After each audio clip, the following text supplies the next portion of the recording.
Hey, BST, thanks for jumping in there, buddy. If you took Ford Fairmont content and combined it with Panther platform content and tried to like make it the hybrid of what that is, that's the BST Ford channel.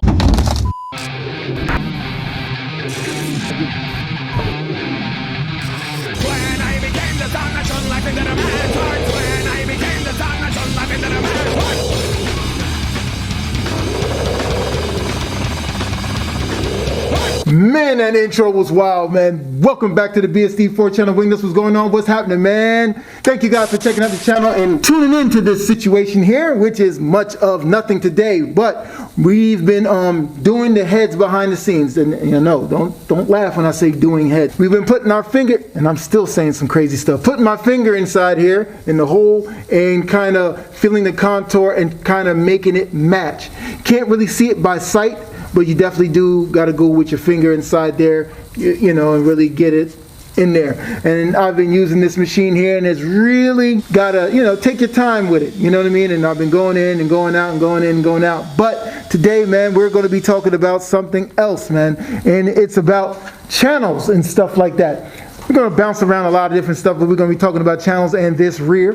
To keep you guys updated, if you're looking on the community tab on my channel, we've gotten the rear kind of set up inside of the Crown Victoria that's out here, finally. But see, the thing is now, it's cold as heck, man.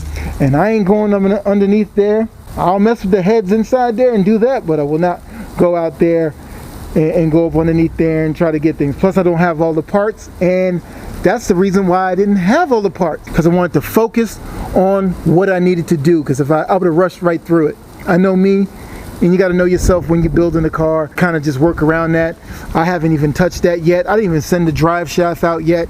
I'm doing that right now, and that's the heads for that, to take it to the shop and everything like that. And that Buick sent that thing out because I want to be working on my car and not somebody else's. What we're going to be talking about is your channel and my channel and all the small channels out there. We all want a piece of the pie or some equity that's on YouTube with car stuff, because you guys like car stuff, I like car stuff, and you be doing car stuff no matter if this was YouTube on or no YouTube on, if you get what I'm saying. So for me, I've been doing this exactly like this for years. It's just on a higher level now, but I've been doing this type of junkyard, pick up some crappy behind crap and build it. For you guys who have a small channel and you kind of don't know where you fit, well, you see, I don't know where I fit. You get what I'm saying? You're supposed to find your own little thing and just jump in and just really just do it.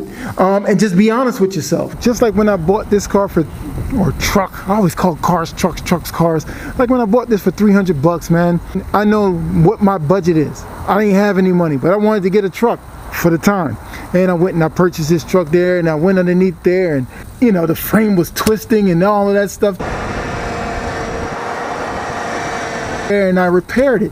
Welded and repaired it, and the truck has been pretty much a good truck. I just don't use it as much.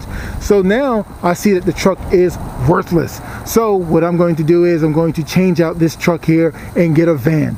A van is more suited for my needs versus that truck over there, because the truck, man, is just, you know, with the truck, people know what's inside your truck. So this here is obsolete. Again, wait a minute, what I was talking about. Like I was saying, your YouTube channel should be 100% you, not being like somebody else or somebody else. It should be you. Like everything that I do is junkyard based. I'm in the junkyard in a constantly, I guess I'm trying to say. And if your YouTube channel is at home all the time, guess what? Your YouTube channel is based around your home. If you try to change your surroundings sometimes and you really can't do it because you don't have the time, or you feel you don't have the time to go somewhere else to videotape and everything, well, guess what? Be like Chris Fix-It. Everything will be at your home. It's okay. Don't try to do something out of your comfort zone and you feel a failure because you took the time out to go all the way out there to film and it didn't come out right. Like me now, I'm in the junkyard. You know what I'm trying to do. I'm looking at engines. I'm looking at all types of stuff here. This is something that I may be doing and putting inside of a Crown Victoria one day soon. And it's okay to dream. But you got to be persistent on your dream and to keep at it and be really successful in it in your own way. And I tell you, it's not easy. I'm not going to lie to you. You guys know about this, especially when you don't have the funds or the time. But you have to make the time if you don't have the funds. But if you want to get some funds, you got to make the time. It's a catch-22 double-edged sword, man. It's really that simple. There's no quick tricks of none of this, of doing YouTube or anything like that. You have to stay persistent, because the one day you don't post, that was your shot. And with that in mind, you got to keep making videos each time. Hopefully you'll catch that wave. That's just how that works. You guys get the gist of what I'm trying to say, man. You have to seize opportunities, and you have to be an opportunist in some kind of way. Not in a scumbaggy way, but in a productive, kind, assertive type of way. Like when I went to go to Philly to pick up this daggone car here, I didn't really believe the guy, Vincent. He said, come and get this car, man, it's for free. I said, you giving away a car for free and it runs? He said, yeah, slight issue, there's no transmission. I said, cool, I'll be there. I went there, picked up the car. It was about what it was, no transmission. Then I went to Allentown, PA for another subscriber, my man Brian, I think his name is, and I went there. He had a transmission. He said, man, come on and get this transmission for the daggone car that you just picked up. I said, what? You giving me a transmission? You sure for free? He said, yeah, man, for free. I went down there and I picked this up and installed it with a whole bunch of junk parts that was sitting inside of the garage. Brake pedal for a clutch pedal. I used 240 SX parts and all of that stuff to get this car here going. I took the opportunities to be able to build this car to where it is right now, and I'm not finished yet. The heads that you just seen in the beginning of the video, those are going to be on here. Do a PI head swap on this car here, and hopefully it'll sound a lot better and be a lot more fun to drive. Also, the other special sauce is you got to have fun on what you're doing, and I'm having fun just resurrecting old ass cars, looking at old cars and just checking out junk Panther platform cars or just Ford cars in general. If you guys have been following my YouTube channel in the community page, you noticed that I posted a pic of this 2004 Grand Marquis that we bought for 300 bucks. It ain't perfect. Got a sock in the eye, scratches, dings, all types of witsy doos all around the daggone car, but listen here, doesn't have a daggone title. So what we're gonna do first is to go get a title. And once we get the title, then we can go ahead and try to figure out what we're gonna do. Now, I would love to keep the car and make a really clean build like my man Maurice said, but if we cannot get a title, that is out the question. What we're going to end up doing is we're going to end up doing a frame swap, and then we have to find a donor car that be able to suit our needs. It has to be cool, has to be cheap, and that's what we would do, and put all this stuff underneath another car and make it kind of dope. Oh yeah, before I end this video, bros, listen, I want to give a shout out to these two guys right here, my man Gayassi, man, and my man Shazam. Yo, man, thank you guys so much for the donation towards the channel, man. I really do, man. You guys just don't know, man. Thank you, especially during these times, man. Thank you so much for extending your hand out in that way towards the channel, man.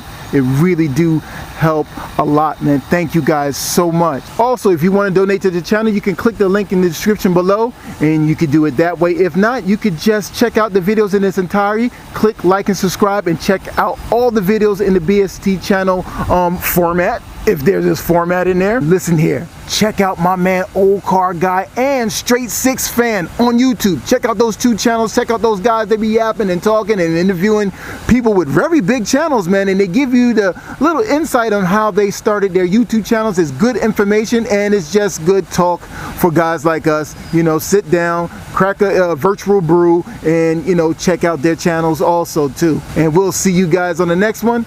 All right, man, later.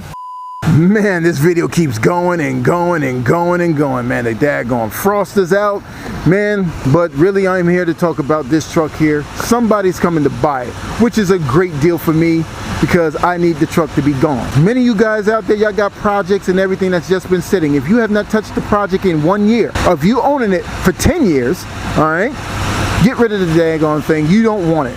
I mean, does it have sentimental value? Then it may be a little bit different and you don't have the time or the money, but you're gonna get to it, correct? So that means that each week, or at least once a month, you're touching something on the car to progress the project to getting done. If you're not doing that, man, you really don't care. You just wanna sit and look at the car and say, hey, I have one of those, but it's sitting in my daggone driveway. Like me here, the guy bought this already, so I'm just gonna take it to him, right? And let him have the truck. It just makes sense. You know, we all think that we can get to our projects. We all think that, you know, our projects are our top priority, but it really isn't. We're lying. The projects are not top priority. All we're doing is that we're just lying to one another about what is going on. And that's just the real. You know what I mean? That's just the God's honest truth. You know what I mean? So right now, what we're going to do is, we got the guy out here ready. He's going to load up this truck here, and on his Ford right there, we're just going to go ahead and load it up, and that's really it, man. And that's how we're going to do. We're going to get rid of this right now, man, because it's just a waste just sitting here. It doesn't make any sense. It really doesn't, man, and that's what it's all about. Just give it to somebody else who really wants it. That's it.